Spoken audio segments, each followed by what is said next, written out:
Assalamualaikum warahmatullahi wabarakatuh. Perkenalkan kami dari kelompok 8 akan mempresentasikan tentang brand resonans dan hubungan pelanggan.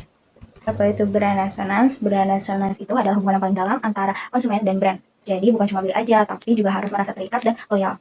Di sini aku akan jelasin tentang piramida ini dari Kevin Lane Keller atau yang kita bisa sebut dengan Keller. Ada 4 tahap dari bawah ke atas. Yang pertama itu ada brand salience, di mana brand itu harus mudah diingat. Yang kedua ada brand performance dan image. Di sini orang itu udah mulai ngerti sama brand. Dan yang ketiga ada judgment dan feeling, yaitu tahap orang dimana mulai ngerasain kayak suatu brand ini tuh kayak bisa dipercaya atau bangga atau suka. Dan yang terakhir ini tuh ada resonansi, itu puncaknya, yaitu konsumen jadi loyal, sering beli dan bahkan ikut komunitas brand tersebut. Selanjutnya, kita akan membahas soal 4 dimensi brand resonance. Yang pertama, ada behavior loyalty. Contohnya, itu seorang konsumen selalu membeli kopi Starbucks setiap pagi dan jarang beralih ke merek lain, meskipun merek lain menawarkan opsi yang lebih murah. Yang kedua, ada attitudinal attachment. Contohnya, penggemar Apple yang selalu merasa bangga akan merek tersebut karena merek tersebut mencerminkan identitas diri mereka. Yang ketiga, ada sense of community. Contohnya, komunitas Harley Davidson yang merasa seperti keluarga besar ke sesama rider, atau pengguna Nike yang merasa bagian dari komunitas atlet atau olahraga. Nah, yang terakhir ada active engagement. Contohnya, fans Lego yang ikut desain, bergabung forum online, atau bahkan membuat konten kreasi mereka sendiri dengan produk Lego.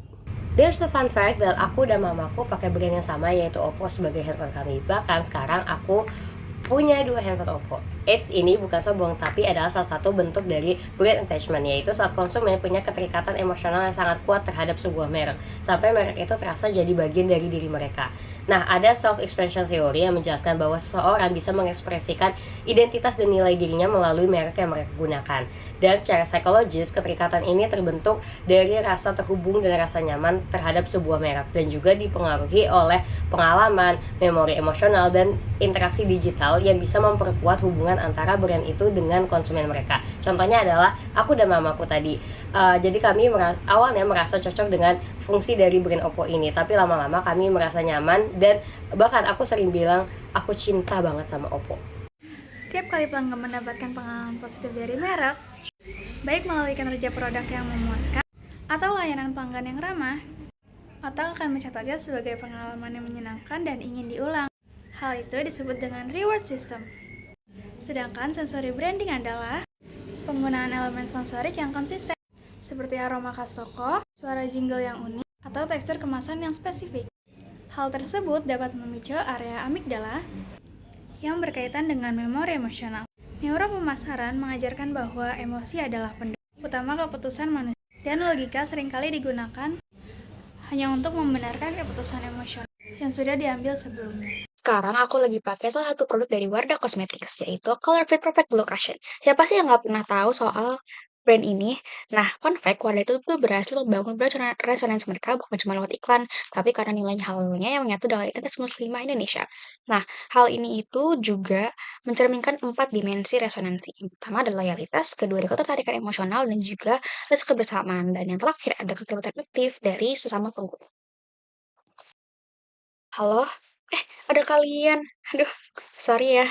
Pasti pada nggak asing kan sama salah satu produk dari Apple ini? Yes, iPhone 17 Pro Max. Tapi sayangnya bukan real lagi. Anyways, aku membangun brand resonansi mereka lewat ekosistem produk yang saling terhubung dan juga pengalaman brand yang kuat.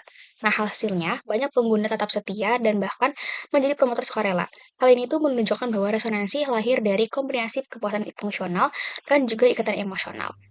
Sebagai penutup, dapat disimpulkan bahwa kekuatan brand saat ini tidak hanya terletak pada seberapa dikenal, tetapi pada seberapa kuat hubungan emosional yang dibangun dengan konsumennya. Melalui model CBBA dari Calvin Lane Keller, brand resonance menjadi tahap tertinggi, di mana konsumennya sudah loyal dan memiliki ketertarikan dengan brand tersebut. Sebagai penutup dari kelompok 8, kami ingin menyampaikan bahwa brand yang hebat bukan hanya diingat saja, tetapi juga dirasakan. Terima kasih. Wassalamualaikum warahmatullahi wabarakatuh.